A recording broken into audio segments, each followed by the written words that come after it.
Last Friday, I released this video called 15 Feel Good Movies to Lift Your Spirits, and the response to that has been pretty great. So, I assure you there will be a lot more parts on the way, don't worry about that. But today I want to talk about something different. When I shared this video on Twitter last week, one of my Twitter followers, his name is Vignesh Karthik. His account is NV_Vignesh. He gave me this pretty cool idea. He said that when you're making a video about feel-good movies, why not make a video about your favorite feel-good interviews? And yeah, that makes complete sense because apart from watching movies and TV shows, when I'm feeling really down and demotivated, I turn to interviews. I watch interviews, I listen to interviews of people who I look up to. And when they talk about their struggles, their failures, and their successes in life, their entire journey, it gives me some inspiration, it gives me a lot of hope. So hello and welcome back to the channel everyone. I hope all of you are safe, all of you are at home. Today's video is about 6 of my favorite feel-good interviews that will really inspire you. I'm also going to give you some extra special mention in the end, so let's get started.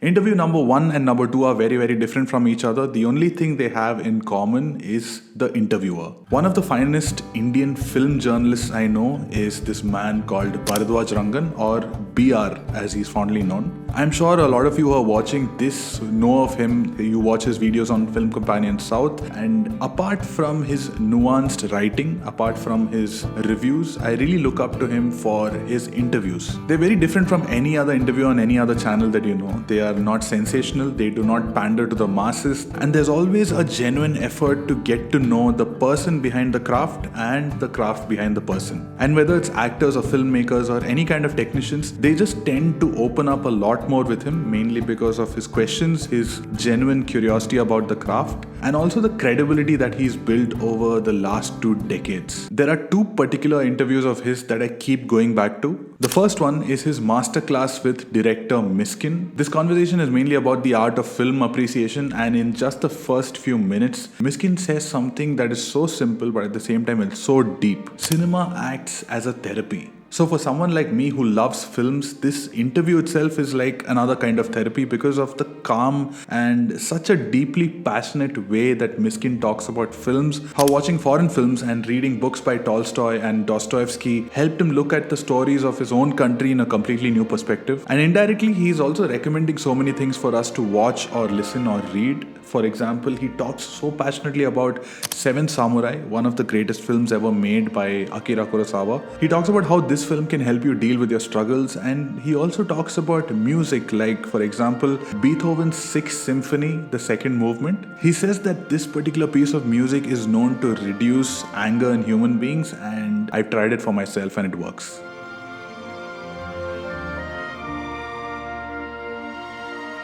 And one lovely thing that he mentions is that anyone with access, anyone with privilege has to explore more in their own field. They should go out and broaden their sensibilities because learning itself is so beautiful. For me personally, learning about something new in my field gives me joy. It gives me like this dopamine hit, and this entire interview, it's like a series of dopamine hits, one after the other. And also Mysskin seems so much more calmer and so much more empathetic in this interview as compared to a few years ago. Do you think that what harm you're doing? Do you think the question is very valid? Do you think that you have done something great to hear actually? The second Baradwaj Rangan interview that I really liked, this interview is with actor Suryah, and it was such a surprise to know what a philosophical guy this guy is. I've spoken about this book called Atomic Habits many times before, and one of the main things that the book talks about is to keep your focus on your process, on your identity, rather than the outcomes. And I think Suryah also believes in the same thing because, for example, he started his journey as a director in the film industry only to become an actor much later. Long ago, he had already decided that he's an actor. He decided his identity and just started working towards it. But never at one point, never did he ever question himself when he will become an actor, when he will become a star, when will people start recognizing him. Instead, he just kept working and working and working, and today he's one of the most sought after actors in the Tamil film industry. So when you have a mindset like that, you're already successful. Interview number 3 and number 4 also have one thing in common. In both cases, there's an artist interviewing another artist. So, Feel Good interview number 3 is one of the most soothing interviews I've experienced in the recent past. It has the king of one side love and love failure songs, the amazingly talented Arijit Singh, in conversation with my personal god, A.R. Rahman. And every second of the interview, you can see the joy on Arijit's face whenever Rahman explains a point about a particular song or a particular raga, or suddenly, out of nowhere, just starts playing his piano. Whatever.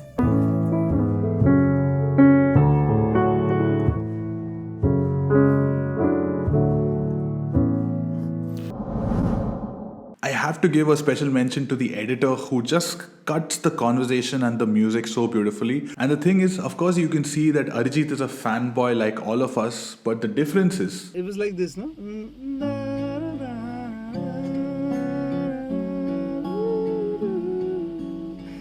Yeah. You sang so beautifully.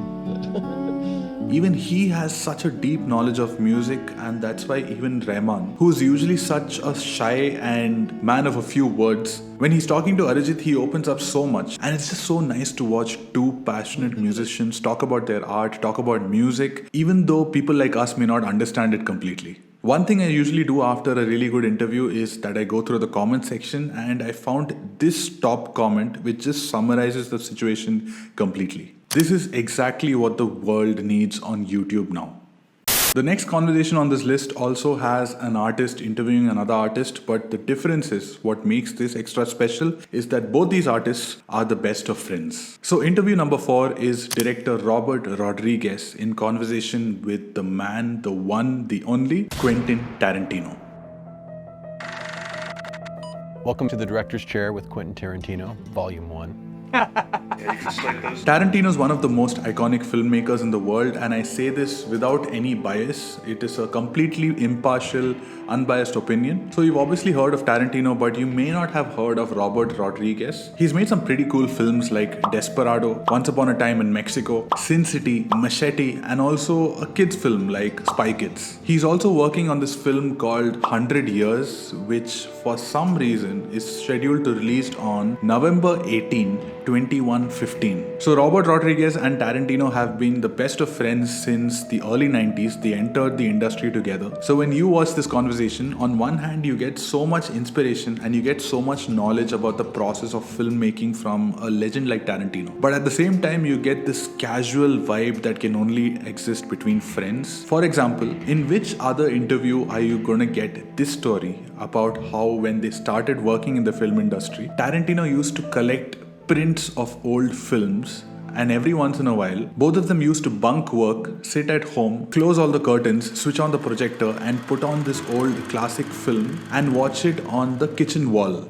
Or about how Rodriguez had this video of Tarantino from November 23, 1994. And in the video, for the first time in history, you see Tarantino narrating the opening sequence of what would become one of the most iconic action movies in the history of cinema, Kill Bill.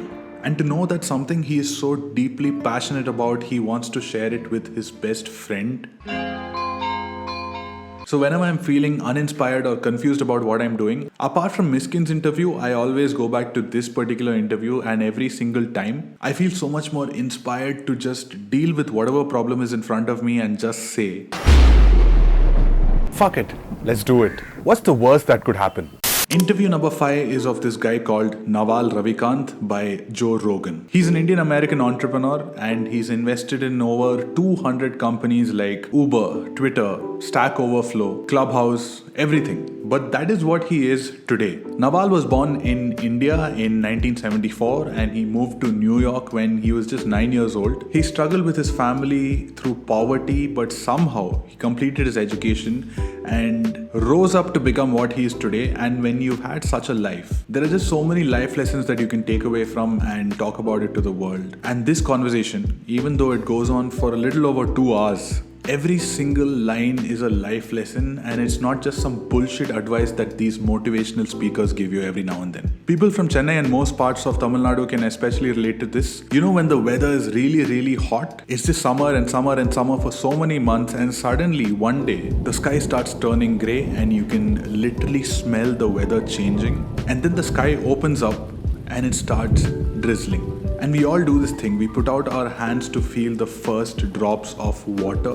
With every little drop of water, you feel this new sense of joy. That's what every minute of this interview feels like. I've made this video about the purpose of existence, and I strongly believe in the pursuit of happiness within this short span of time, within this short life that we have. And for someone like me, I could really relate to everything that this guy says in this interview. Even though the original quote is by this Chinese philosopher Confucius, you need to listen to Naval's explanation of this quote, okay? Just listen to this. Every man has two lives, and the second starts when he realizes he has just one.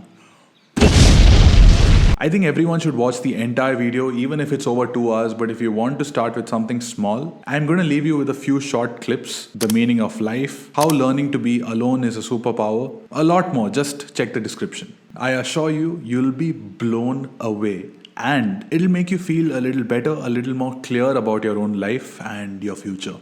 Number 6 is this beautiful interview of Jayalalitha by Simi Garewal. I'm not going to get deep into her political career, but there's one thing that we all know. Jayalalitha is one of the most feared, most respected, most intimidating, and seriously one of the strongest personality ever in Indian history. She's had an amazing journey and she's broken so many stereotypes. And interviewing such a person, I can imagine how difficult it'll be, and also you don't expect such an interview to be feel good in any way. Chief Minister, a pleasure talking to you on Hard Talking. I must say it wasn't a pleasure talking to you. Namaste. But Simi Garewal, on the other hand, who's known for her soft, pleasant interviews, she just did the opposite. She tried to get to know the person behind the political figure, and in no time, Jayalalitha starts revealing her insecurities, her vulnerabilities, her hypersensitivity despite her strong character. And she basically starts talking about every single scene in her life that led to the person, the image that Jayalalitha is today. Stuff like her early life, how her father gambled away their family's wealth, how her mother was forced into acting, and how she forced her own daughter also into acting, her relationship with MGR, and all the obstacles that she had to face after MGR's death, all the abuse she had to handle. Basically, things that she never revealed anywhere else. But nevertheless, it's a very, very inspiring interview. It's a very, very pleasant interview. And seriously, to make a political figure like her just let her guard down, seriously, you have to give credit to Simi Garewal for being such a great listener, for gently deconstructing this fort of a woman and just making it one of the most memorable interviews I've ever experienced. So those were 6 of my favorite feel-good interviews. I'm sure they'll inspire you, but before we go, I want to give a few more special mentions. First, the recent Vetrimaran interview by Ashwin about the making of some of his best films. The slow interview of Anurag Kashyap by Nilesh Mishra. A lovely conversation that reveals the soft and vulnerable side of one of my favorite directors, one of my favorite Indian directors. Comedian Kevin Hart's conversation with Joe Rogan. Extremely inspiring. One of the biggest names when it comes to space and astrophysics, Neil deGrasse Tyson talking to Joe Rogan once again. The entire Breakfast with Champions series, this entire series by Gaurav Kapoor, who is just one of the best interviewers, one of the most funniest, light-hearted interviewers ever. He gets to know these stories behind your favorite sports people. Some of my favorites are the one with Smriti Mandhana, Rahul Dravid, and of course the Ashish Nehra episode. It's a legendary, hilarious episode. One surprisingly insightful interview was the one with Rohit Shetty by Anupama Chopra. I may not like all of his films, but I actually became a fan of this guy after this interview. And finally, the actors on actors conversation on Variety, where Brad Pitt and Adam Sandler talk about acting, about life, about everything. Such a chilled out, beautiful conversation. And if you clicked on this interview, I'm sure that you're a big fan of interviews as well. Maybe you have some recommendations, some feel-good interviews that inspired you in the past. So let me know all of those in the comments. Share this video on Twitter, tag your favorite celebs and your favorite interviewers. Please hit like. I know a lot of you guys do that already, but please hit like.